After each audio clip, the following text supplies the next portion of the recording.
Hello YouTube, today I'm gonna show you how to download or share others WhatsApp status. Um, if you find any funny videos from other status, WhatsApp status, you can directly download or share it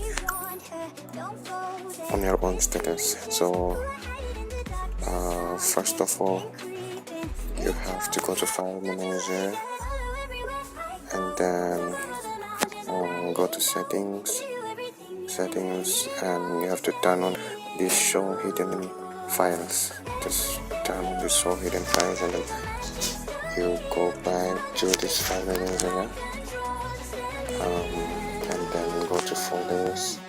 There you will see WhatsApp, and then go to media, and then there is statuses on the top.